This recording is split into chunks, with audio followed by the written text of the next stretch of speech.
Ladies and gentlemen, please welcome the 47th President of the United States of America. Many people have told me that God spared my life for a reason. We will drill, baby, drill. And we will pursue our manifest destiny into the stars, launching American astronauts to plant the stars and stripes on the planet Mars.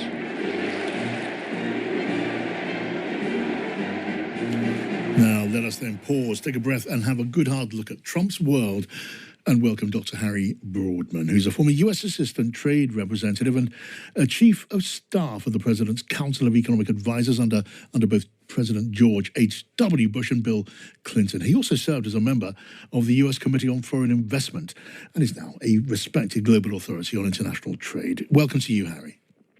Hey, John. Nice to see you again. Thank you for joining us on the program, Harry. Now, we've been focusing, as you can well understand, on the war in Ukraine, on the bending and breaking of the transatlantic alliance and the white-hot diplomacy around the place now. But the tariffs that are being slapped down by Donald Trump, these have enormous implications too. So your latest thinking, as we sit here today, on those tariffs now imposed on Mexico and on Canada and another extra one on China, and where this is leading, what do you think it really means?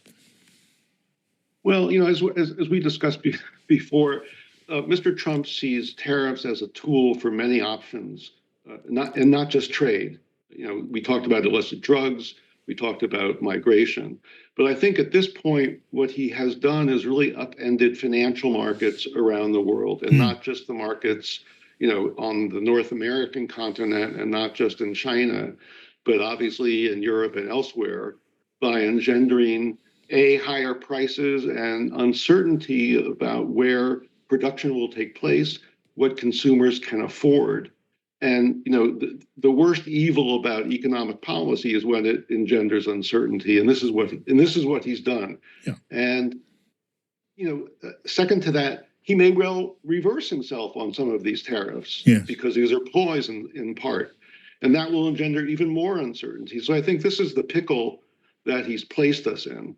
Yeah, I mean, well, the tariffs and the tariff increases we've seen so far have had that effect. We've seen turbulence in the markets. In America, the S&P index, that took a dive. There's been similar turbulence elsewhere. And meanwhile, last night in Washington, in Congress, in his address to both houses of Congress, the president pretty much described this as, passing turbulence, almost nothing to worry too much about. But this is a president who has always in the past cared deeply about the verdicts of the markets, isn't it? It is. It's quite ironic to me. I actually had the same thought when I was watching it last night. This guy grew up, obviously in the real estate business, but in New York, as did I. And financial markets are obviously the center of anyone's life there. And finance and banking and investment are, in fact, the core of his existence. So it's another one of his contradictions. And again, I think the goal for him is really personal. It's less financial. He wants wins here, he wants wins there. And I think tariffs happen to be the most accessible instrument available to him. I mean, I think we all now, Harry, understand the president's passion for wins.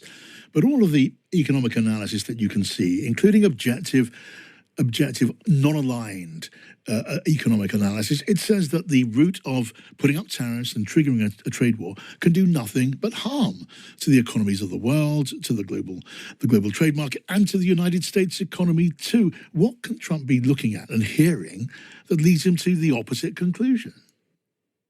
Well, I'm not sure that he is focused so much on winning from an economic standpoint as opposed to winning as a person in charge.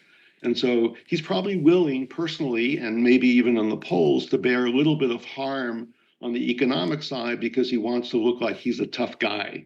And it would be great, obviously, if at the same time he could have some economic wins. But what we've just seen in the last 24 hours, in one of the provinces in Canada, they basically have taken off the shelves U.S. alcohol, Yes. right? And there's also this debate, frankly, in Mr. Trump's mind as to who bears the cost of paying the tariffs. Yes. He used to say that it was the Chinese, Yes, or the foreign country that pays the tariff. And now he's seeing, well, maybe it's U.S. firms, maybe it's U.S. consumers. And you would think at some point this will click in his mind and hopefully make him change his ways of trying to achieve the objectives that he wants. Yeah, I mean, again, that's something else which I find somewhat baffling. I mean, the fact that American importers are the ones who pay the cost of higher tariffs, it's not a question of rival perspectives. It is a simple fact. And always has been a simple fact. And the president, he denies that. He insists that it's the exporting country that pays these tariffs. There's not a shred of evidence that that's true, because there cannot be. And you can't carry on with this, whatever it is, this illusion, this delusion, this deception for very long, can you? Because the truth in a matter of fact will out. That's the confidence I have as a PhD economist, that ultimately he will see this as the outcome of what his policies are.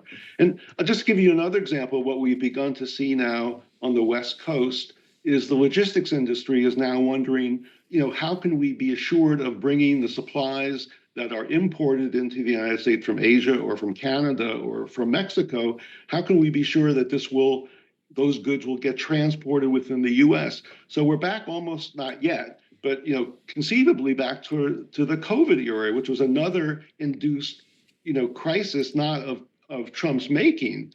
But you can have any shock to the system that has economic ramifications, whether it's a COVID, whether it's tariffs, whether it's a war. And economies tend to be pretty sensitive in this day and age, and the world is one unified economy. So it's not like you can just do something in the U.S., think it's not going to help or hurt other countries. Look, another question born of, if you like, of my bafflement, and I'm not sure I even can look to you for an answer to this. I just want to just get the thought out there. I mean, Canada is such an important trading partner to the United States. The president, again, in his State of the Union, it wasn't State of the Union, it was to both houses, wouldn't be State of the Union because it wasn't a full year, but it had that effect. And he was again talking about annexing Canada, making it part of the United States. And in no version of reality that I remotely understand is that ever going to happen. So that begs the question, maybe it's a rhetorical one. Why stoke that kind of hostility with a neighbor and a friend and cause an argument you cannot win? Again, as a fellow New Yorker, I think what he's a bully, and this is the way he grew up. His mentor, was a bully, and this is the way that he thinks of it. So when he referred to the Pierre Trudeau as Governor Trudeau, I mean, that was not just by chance. That was very deliberate. And also, I think what's ironic is Mr. Trump was the one who shelved NAFTA, the North American Free Trade Agreement, to create his own USMCA, the U.S.-Mexico Canada Free Trade Agreement. And now by putting tariffs in, he's basically flying in the face what he thought he was creating in his first term. It's really inexplicable, to be honest with you. As an economist, tell me, how long before putting up tariffs in this way with trading partners that put a good deal of goods onto shelves in America, how long before that feeds through into a higher rate of inflation in the United States? And with that, I suppose the consequential possibility of interest rates having to go up, which puts Americans, on Main Street in the vice, in a squeeze. Well, the short answer is almost instantaneously, because expectations are borderless. And once these tariffs, even when they're announced, as we've seen, they don't have to go into effect yet. But even if they're announced, you have an inflationary impact on the prices of goods that will be subject to the tariffs, and then reverberate to other parts of the economy, such as interest rates. And so, this is a man who, really didn't want to pick a certain Federal Reserve chairperson because he didn't believe that that person would lower interest rates. And now through his own actions, he's actually engendering higher interest rates, which can't be good for investment, which is what he grew up on as a real estate investor and mortgages, right? So I have to tell you, as an economist, as an American, I'm as bedeviled as you are, and I'm sure as many of my fellow citizens are. Okay, look, here's a very much a British-centric question. Our Prime Minister and our government ministers are trying to do their best to persuade the American government, the American Commerce Secretary, the President himself, to provide some sort of carve-out for Britain when it comes to whacking on these tariffs. And the President himself has said, well, maybe it won't need to happen the way that he expresses himself. Maybe there'll be some sort of trade deal. But the idea of a trade deal with America has been so elusive for so many years, especially since Brexit. I can't quite see what that trade deal would even look like, Harry.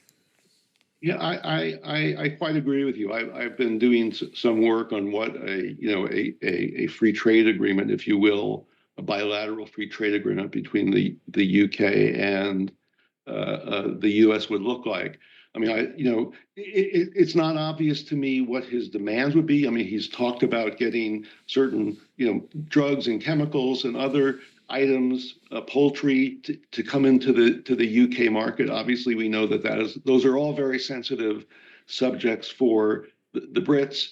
And I'm not sure he believes, as I just mentioned earlier, about free trade agreements, because he created his own free trade agreement, rebranded an existing free trade agreement with Mexico and Canada.